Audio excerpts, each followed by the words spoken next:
Good day and welcome. Ladies and gentlemen, with a resume that reads like a suspense novel itself, featuring credits such as Fall, The Basement, Giannis, Our Bedtime, Bitten, The Firm, Mystic, and Werewolf Hunter, along with Forensic Factor. Our guest has not only immersed audiences in worlds of intrigue and mystery, but has crafted experiences that linger long after the screen fades to black. Behind the scenes, our guest is the mastermind behind Helium Ninja, a powerhouse in the realm of refined digital content and brand strategy. Their expertise expands a vast spectrum, from visual art design to screenwriting, from corporate communications to video producing. Since the earliest days of holding a crayon to paper, this visionary has dived deep into the depths of storytelling and art, honing their craft through disciplines such as performance, directing, and coaching. Please give a warm welcome to our wonderful guest today, Michael Luckett. Michael, thank Oh, you so thank much you. for joining us and welcome. Thank you. Thank you for that introduction. I don't know if I would have said it the same way, but it's great. Thank you. I appreciate the kind words. You're more than welcome, sir. And, Michael, I would love to dive into it with you. What made you pursue acting in the first place? Mm. Well, that might have been a mix of wanting to be seen and wanting to be popular, and also just the joy that I got from watching the movies, to be honest. When I was a kid, I loved it. When I was a kid, people used to say I looked like Macaulay Culkin, and he and I are about the same age. And so he became a big smash hit. And then I was walking through the mall with my mom, and I literally had this uh, little girl walk up to me and think I was Macaulay Culkin. So I think that was kind of in my head from the very beginning.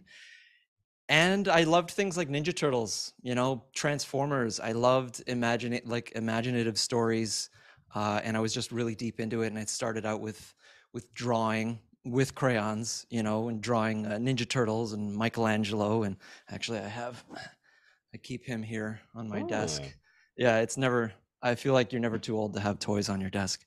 Um, yeah, and I just loved it. I just loved when I would go to the movies. It was kind of a catharsis. It would be the place where I could cry, I could laugh in the dark and have nobody see me, and that was always like an insecure thing to do, to like really reveal uh, my deepest feelings. So I got to do that in the movies, and I think that's where I just fell in love with it.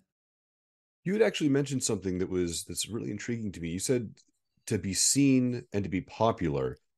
I Yeah. was wondering if you could expand on that scene piece. What do you mean you wanted to be seen, so therefore you pursued acting? So, um, so there's like a healthy reason and an unhealthy reason to get into this kind of business, any of these kinds of business, right? And it's not necessarily unhealthy, but one of them is the look at me thing. I remember there was a Dustin Hoffman interview, and he was talking about one of his big, big greats, and he asked that person, why did you do acting your whole life? And his answer was, look at me, look at me, look at me, look at me, right? And I was not necessarily proud of wanting that, um, but as a kid, I was not popular, Hmm. and I was picked on, and it was difficult for me to have like good social relations. So I think seeing people admire people like Tom Cruise or Macaulay Culkin, there was a bit of that kind of jealousy in me. I was like, I want that. I want to be accepted. I want to be celebrated. So that part there is what I might call for myself a bit of the unhealthy reason to get into this craft. A bit of like that social, what do you call it? Just social credit that I might have been looking for. So that was definitely a motivator, even if I didn't want to admit it, or even if I didn't realize that for quite some time. But it wasn't the main one. Like, I really did love acting, and I always loved the craft of storytelling. Um, so a little bit of column A, a little bit of column B. When we look at your experience pursuing the acting career, if you didn't pursue acting, what do you think you would have done? Writing, which Hmm. I am to a degree now. Writing and maybe behind the scenes, making movies, making comic books, producing content, story content, whatever that be. If it were comic books or cartoons or um, writing scripts, yeah, all of that stuff was definitely very attractive to me, and it's still something to this day that I do toy with, and I am experimenting with those things, even if I haven't like hit the market with some big project. Those things are bubbling still to this day. Now, when you Either that or psychology. psychology would have been perfect. Yeah, yeah. When you talk about writing and creating comic books and pursuing this career in the entertainment industry, in your opinion, why do you think the outside world finds it so attractive and mysterious at the same time that people want to follow this creative pursuit? I think I look at the modern day movie star as like the modern day royalty. And I think that is just attractive. It is a superficial, perhaps materialistic reason to want to get into this stuff, to be rich and famous, all those notions of success. I think for the most part, I think like that's what I see from the average Joe when they look at it. It's kind of idolized, to be a movie star or to be on TV. I remember when I got on Bitten, my friend's dad, he was so proud of me. Like, and he just wanted to turn it on. And I was, just being kind of like shy uh, and not really knowing how to share that work with people. I was always made me uncomfortable, but he just thought it was such a big deal. Because I think, he idolized his movie stars and he wanted that for me, which is not really, it's that was kind of an uncomfortable position to be in, but flattering and privileged, I suppose. Oh, that's fair. And you had Yeah. actually brought up some of your projects have yet to taken off. And it kind of leads me to my question with you with when we looked at acting in the creative industry, it often requires intense dedication. Can Mm. you share with us some times where you've just faced a wall of rejection or failure? And how did you bounce back from that? How did you just keep pushing forward? Well, I would say I'm good at pivoting. So I'm not necessarily the kind of guy. I can get very myopic, like I can get very focused on something. Um, and that can be helpful, but at the same time I'm also open to pivoting and changing. So I know for me, I think for me one of the hardest things would have been when I started coming up against some of my own, just like my own emotional baggage, let's just say, inside of the work. That was tough. That's tough. And that doesn't necessarily happen for everybody, but for somebody like me, I really wanted to explore the guts of what I could bring. And in certain classroom situations and even on set sometimes, that would be a very nerve-wracking experience, and a messy one, and one that can be extremely uncomfortable when you got the camera on you and you only have two takes, you know. So I think positive self-talk, that would be the thing that really got me through some of it. I remember there would be times when I'd be on set and that little negative voice would jump up and be like, "Oh my God, you screwed that up. You screwed that line. Oh my God, they don't like you. They're gonna think about replacing you." Like those would come up, and I would just sometimes I'd be present enough to kind of combat that and be like, "Nope, nope, nope. We're not gonna think that. We're not gonna go that way."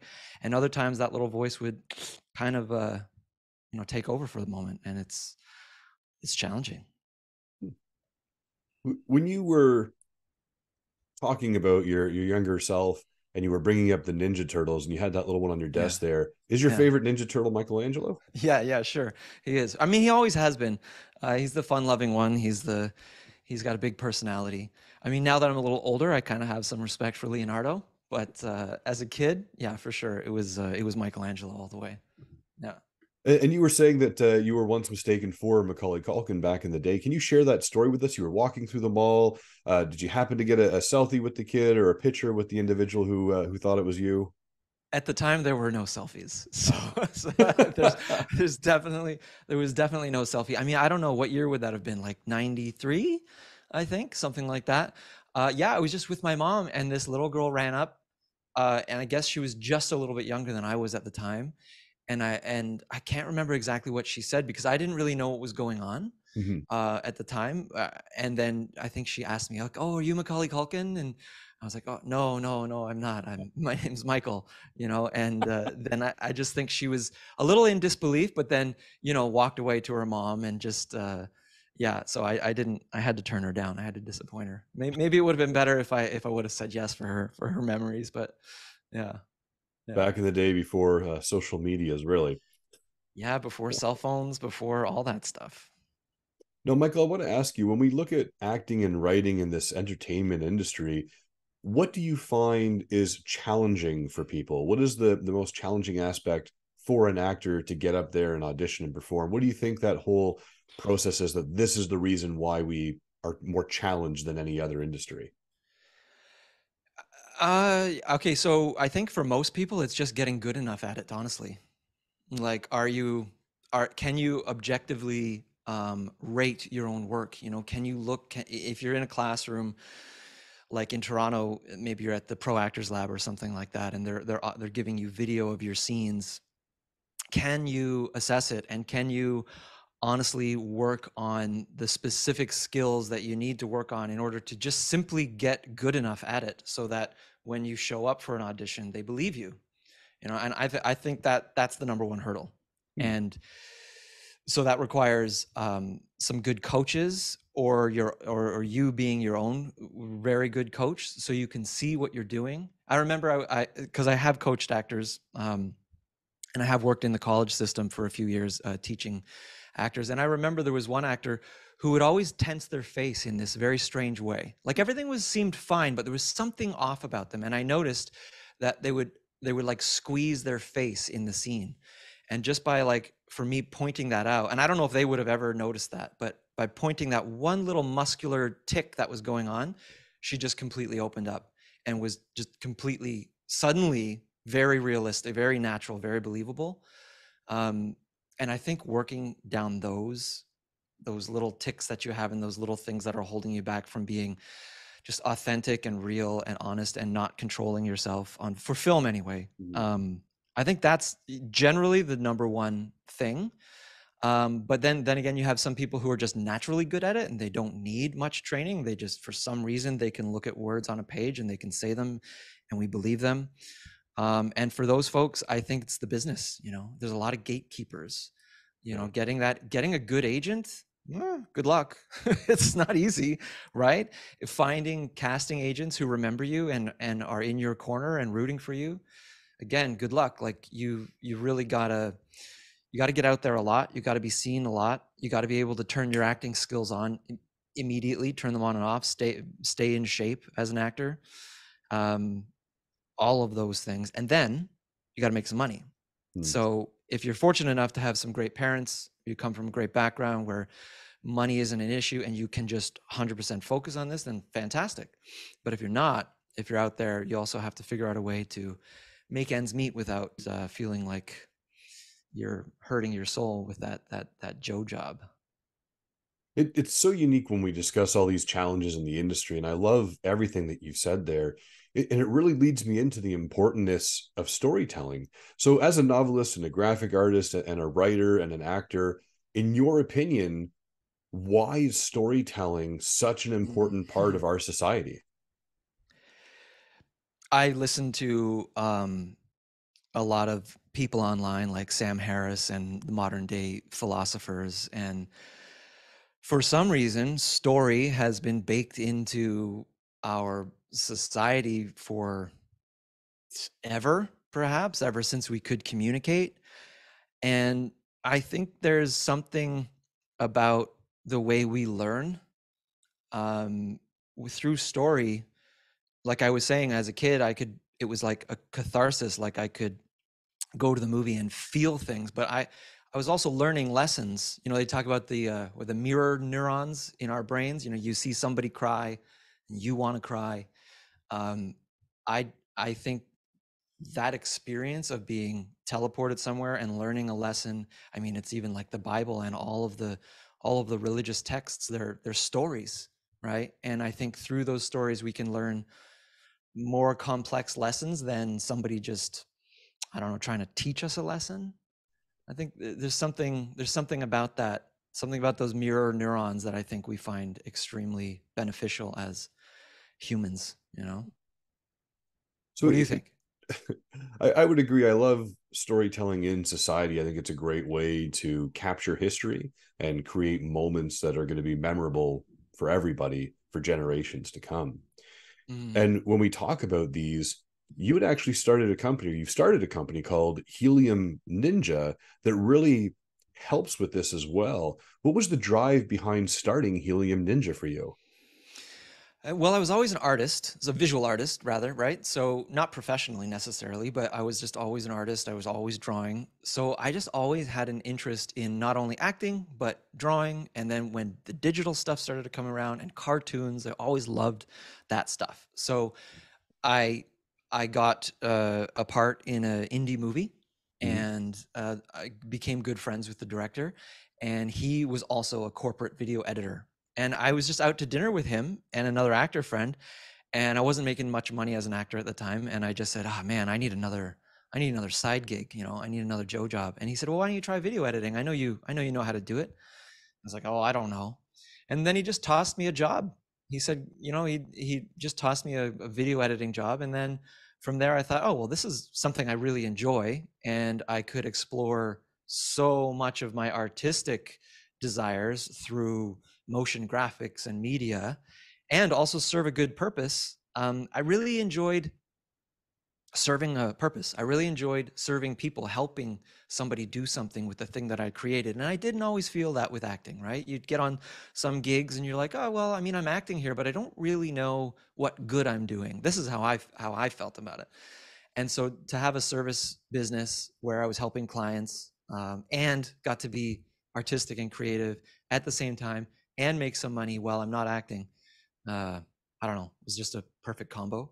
It's very flexible, and I'm an entrepreneur. I got to work from home and do it myself, and uh, that all those reasons attracted me to starting a digital business.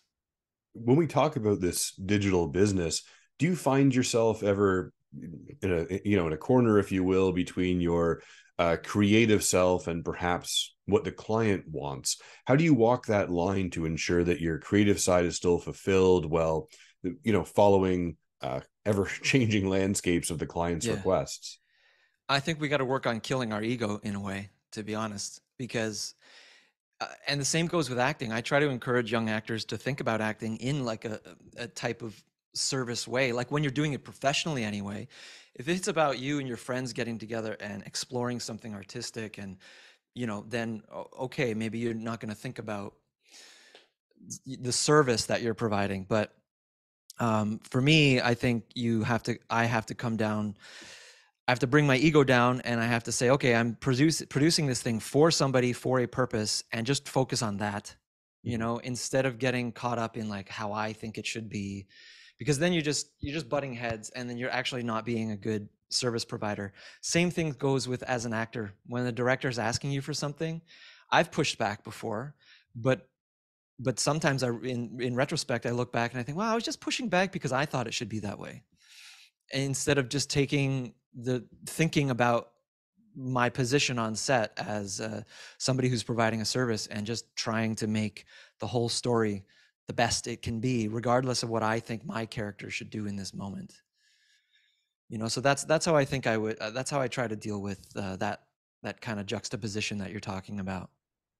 So when you look to the future in this industry, in terms of that branding, what excites you the most about the potential for innovation in this field? Oh, well, so Helium Ninja right now is going through a bit of a fluctuation. Now, I think Helium Ninja as a brand is going to remain, but I've also partnered up with two college friends. We went to college together, um, for acting, for theater, and we're working right now on building a studio that is going to focus on all the AI stuff that's going Ah, on. Um, Now, I know there's a lot of fear, but I also look at it the same way as I looked at Uber coming in, right? You had, maybe it's a bit callous, but I would say, like, why are all these cab drivers complaining about it? It's like, it's the future, man. You can't, now if you're a cab driver, well, maybe you have to get on Uber now and see if it works for you. And so I feel the same way about all this technology that's happening. And we're playing with with AI. And the thing that excites me the most is that all of these tools that are evolving right in front of us, they're going to allow like that next James Cameron to envision his or her movie in their own home. And the only thing that's going to hold them back is their imagination and how compelling the story is that they're designing. Whereas before, you'd have to write a script, and then you'd have to get somebody on board, and then you'd have to get producers, and then you'd have to hire artists to like develop what the movie's going to look like. All that's going to just be gone. It's not going to be, those barriers aren't going to be there anymore. So we're actually trying to take our own performances with iPhones and Mac computers, like nothing super special. Mm. And we're doing all kinds of tests where we're turning ourselves into cartoons, and Oh. we're developing stories and little skits and little short things. We'll start online, put little stories online, very short ones, just to test our technical capability with all of this tech. And I mean, I find it extremely exciting, and I think it is going to change things a lot. I mean, especially over the next 20 years, who knows where all this is going to be, and who knows how many movies and movie stars are going to be generated versus actually being a human being. And there's a little bit of a disconnect there. I don't know, but it's definitely possible. And Michael, where can people learn more about you and Helium Ninja and these upcoming projects that you're working on? Well, everything right now, honestly, everything's in development. So we have a company that is going to be called Magin Media, Magin. So that will be, maybe by the time somebody's watching this, maginmedia.com will be up online. So that's where we're going to start developing all these things and start presenting all these things, and just going to social media, going to Instagram, just to post little, like I said, little tests before we endeavor in making a movie or anything like that. And Michael, I'd love to ask you some little deeper questions here. What's something that scares you? Um, Public humiliation. Hmm. Yeah. That's not the greatest feeling, but yeah, feeling and as a younger man, I was much more susceptible to public humiliation when you're feeling insecure or imposter. You have the imposter syndrome, but that's definitely something that scares me. And what a thing for an actor to be scared of, because then you have to face that, right? You have Yeah. to face the possibility of being publicly humiliated, on set, and when the camera is on you, everybody's looking at you. So if you screw something up, then Good luck. there's an opportunity there to get humiliated, to feel humiliated. But hopefully you have a strong enough internal positive monologue that you don't feel humiliated, and you're not ashamed of mistakes. you know And Michael, if you said there's one thing that people out there tend to misunderstand about you the most, what would that be? um that I'm not as friendly as maybe I am. Sometimes uh, the way I use my face, now I know this because I'm an actor and I've explored it, but sometimes the way I use my face can be very grimacing, or the Okay. way I use my voice can sound condescending, but it's just the way I get excited, you know? And so I would say that when I meet people, sometimes they think, oh, that guy's an ass. But but then they get to know me and they're like, oh, I misjudged you. I think it was just your eyebrows, you know? Honestly. Yeah. The way we use our faces and the way we use our voices can be everything. Very impactful and certainly very communicative. Yeah. Michael, I have time for one last question for you, and it's Okay. what makes Michael smile? Um, Kids.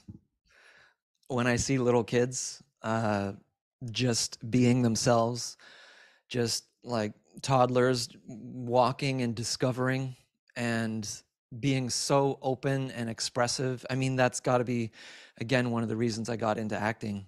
Just the beauty of that. And to see as adults how many of us are not like that anymore and afraid to be like that. Maybe that comes out of fear of public humiliation, all around. But I absolutely love it when I see a kid or a dog just being completely open with what they're feeling and with their joy and with their awe. That makes me smile. Well said, Michael. And as I said, that was the last question I have for you. Everyone out there, Michael Luckett, please remember to smile to inspire and have a fantastic day, everyone. Thank you so much for your time, Michael. Thank you. Thank you for having me. It was a pleasure being here.